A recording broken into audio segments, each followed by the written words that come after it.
आउज़ुबिल्लाहिमिनश्शैतानिर्रजीम बिस्मिल्लाहिर्रहमानिर्रहीम। अस्सलामुअलैकुम dear students, उम्मीद है आप सब खैरियत से होंगे।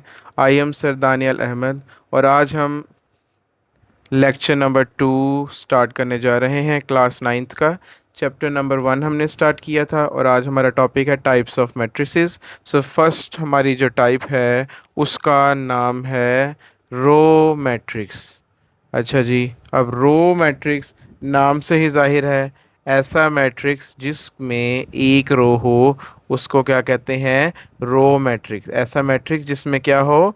ओनली वन रो, एक ही रो हो, उसका नाम होता है रो मैट्रिक्स। फॉर एग्जांपल आप देख लें 1 2, ये एक मैट्रिक्स है जिसकी एक रो है, कॉलम जितने मर्जी हो, कॉलम जितने मर्जी हो, रो एक होनी चाहिए। तो ऐसे मैट्रिक्स को हम कहेंगे रो मैट्रिक्स। इन जनरली हम ये कह सकते हैं कि रो मैट्रिक्स में एक रो होगी और कॉलम जितने मर्जी हो सकते हैं। कॉलम जितने मर्जी हो, रो एक हो, उसका नाम रो मैट्रिक्स होगा।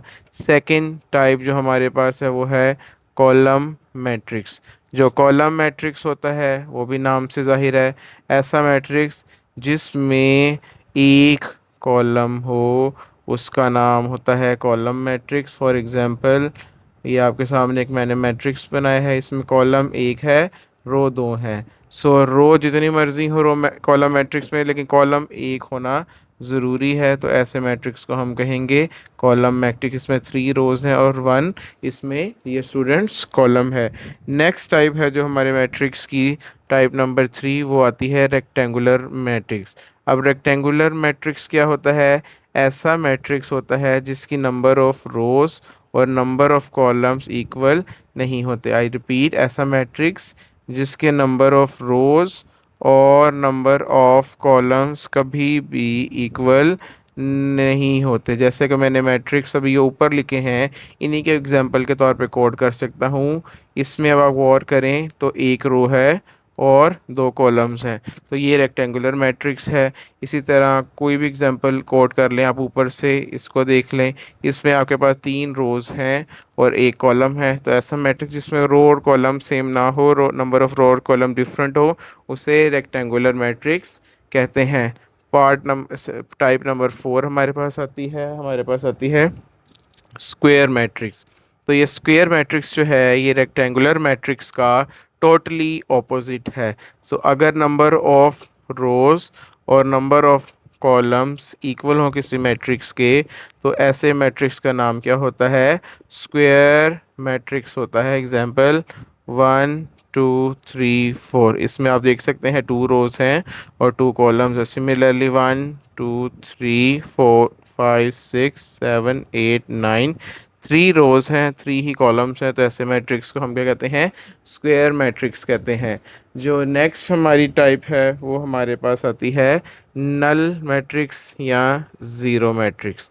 अब नल मैट्रिक्स या ज़ीरो मैट्रिक्स जो है बेटा, वो नाम से ही ऑब्वियस हो जाता है कि ऐसा मैट्रिक्स जिसकी सारी एंट्रीज ज़ीरो हो उसका नाम नल मैट्रिक्स या ज़ीरो मैट्रिक्स होता है। फॉर एग्जांपल ये आप देख लें, एक एंट्री हो, 2 हो, 10 हो, जितनी मर्जी एंट्रीज हो, कॉलम की शक्ल में हो, रो की शक्ल में हो, सभी एंट्री अगर किसी मैट्रिक्स की ज़ीरो है तो ऐसे मैट्रिक्स का नाम होता है नल मैट्रिक्स या ज़ीरो मैट्रिक्स। 6 टाइप आपके पास आती है ट्रांसपोज ऑफ अ मैट्रिक्स।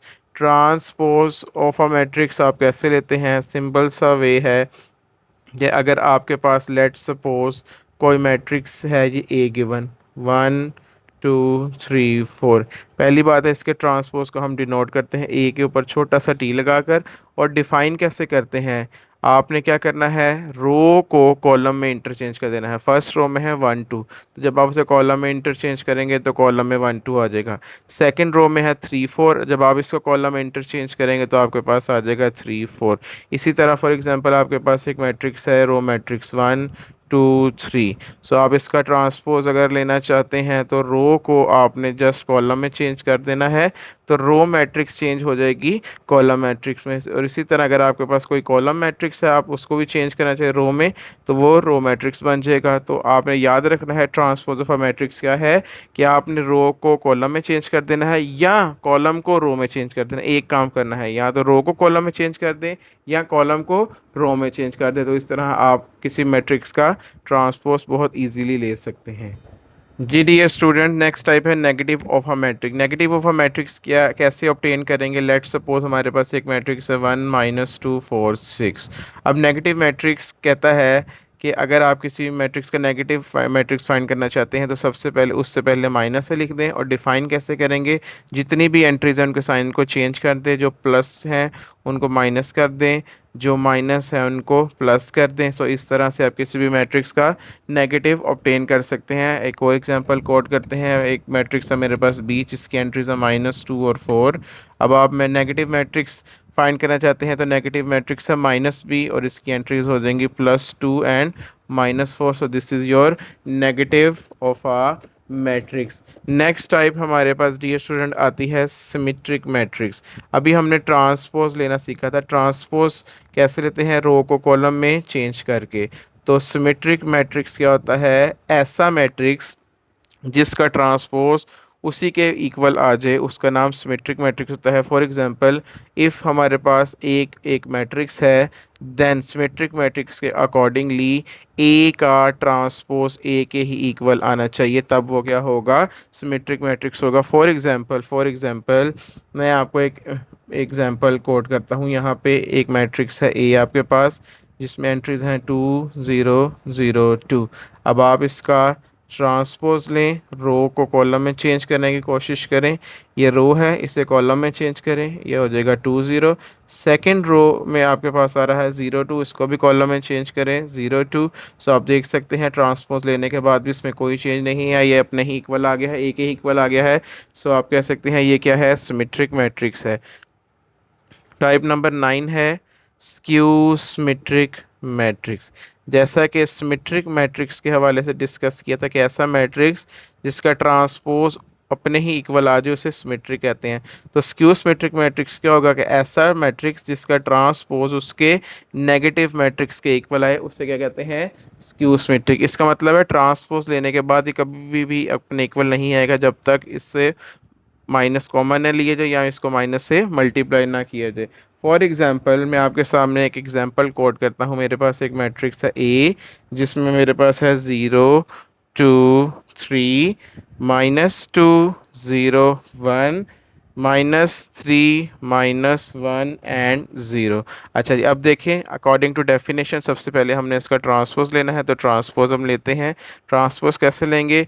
ये देखें बेटा, ये रो है, रो को कॉलम में चेंज करते जाएं। 0 2 3, सेकेंड रो पे आ जाए, उससे कॉलम में चेंज करें -2 0 1। थर्ड रो में आ जाए, थर्ड रो को कॉलम में चेंज करें -3 -1 एंड 0।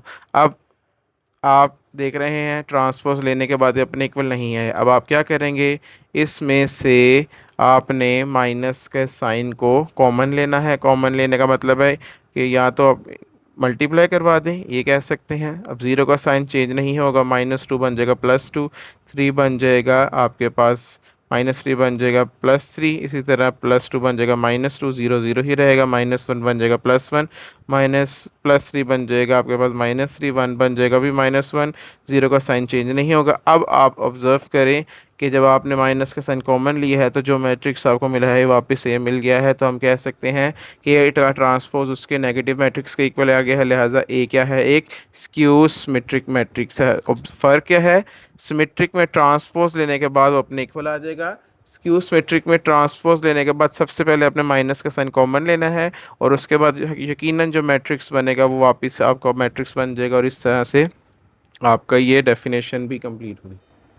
जी नेक्स्ट टाइप है डायगोनल मैट्रिक्स। ऐसा मैट्रिक्स जिसकी डायगोनल में at least one non zero element ज़रूर एग्जिस्ट करे और ऑफ डायगोनल ज़ीरो के इक्वल हो, उसका नाम होता है डायगोनल मैट्रिक्स। अब इसको समझते हैं।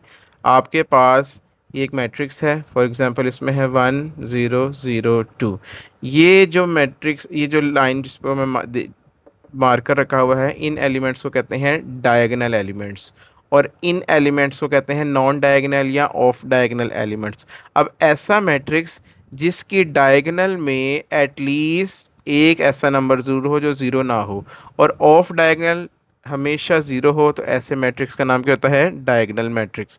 फॉर एग्जांपल मैं आपके सामने यहाँ पे एक और एग्जांपल कोट करता हूँ इसी को ही चेंज करते हुए। सो आप देख सकते हैं कि डायगोनल में एक एलिमेंट ज़रूर ऐसा है जो ज़ीरो नहीं है, लेकिन ऑफ डायगोनल फिर भी ज़ीरो है, तब भी ये क्या है? Diagonal matrix. एक और एग्जांपल इसी से मैं कोट करता हूँ, 0 0 0 2। आप देख सकते हैं कि डायगोनल में अभी भी एक ऐसा एलिमेंट एग्जिस्ट करता है जो ज़ीरो के इक्वल नहीं है, लेकिन ऑफ डायगोनल ज़ीरो के इक्वल है, तब भी इसका नाम क्या है? Diagonal matrix. नेक्स्ट टाइप जो आती है वो आती है स्केलर मैट्रिक्स की। स्केलर मैट्रिक्स भी डायगोनल मैट्रिक्स की ही एक टाइप है, एक केस है।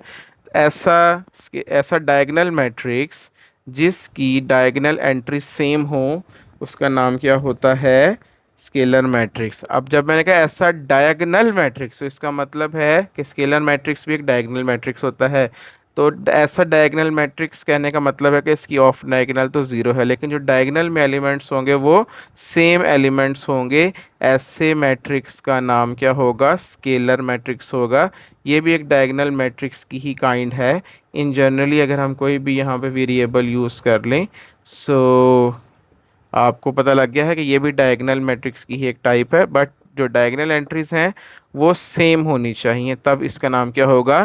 Scalar matrix. इसी तरह एक और डायगोनल मैट्रिक्स की काइंड आती है जिसे हम कहते हैं आइडेंटिटी मैट्रिक्स या यूनिट मैट्रिक्स। ऐसा मैट्रिक्स, ऐसा डायगोनल मैट्रिक्स जिसकी डायगोनल में जस्ट वन हो, उसका नाम आइडेंटिटी या यूनिट मैट्रिक्स होता है। आइडेंटिटी मैट्रिक्स भी को भी आप स्केलर मैट्रिक्स कह सकते हैं, क्योंकि इसकी डायगोनल में भी सेम एलिमेंट है जो कि स्पेशल है वन। सो अगर डायगोनल एंट्रीज में जस्ट आपके पास वन अवेलेबल हो, तो ऐसे मैट्रिक्स का नाम है आइडेंटिटी मैट्रिक्स, जिसको आप आई से भी रिप्रेजेंट करते हैं। अगर 2 बाई 2 का मैट्रिक्स है तो I2 कह लेंगे, और अगर 3 बाई 3 का मैट्रिक्स है तो I3 कह लेंगे। तो इस तरह से आपको डायगोनल मैट्रिक्स, स्केलर मैट्रिक्स और आइडेंटिटी मैट्रिक्स में फ़र्क वाज़ेह हो गया है। मुझे उम्मीद है आपको आज का लेक्चर समझ आया होगा, टाइप्स ऑफ मैट्रिक्स के बारे में आइडिया हो गया होगा। इनकी मदद से हम एक्सरसाइज 1.2 का स्टार्ट करेंगे नेक्स्ट वीडियो में। तब तक के लिए इजाज़त दीजिए। अल्लाह हाफिज़। और हमारे चैनल एडू पॉइंट साइंस को लाइक करना मत भूलिएगा, इसको सब्सक्राइब करना मत भूलिएगा। आपके जो भी क्वेश्चंस हैं उसको ज़रूर कमेंट्स कीजिएगा, इंशाल्लाह उनका रिस्पॉन्स किया जाएगा। आपका बहुत शुक्रिया। अल्लाह हाफिज़।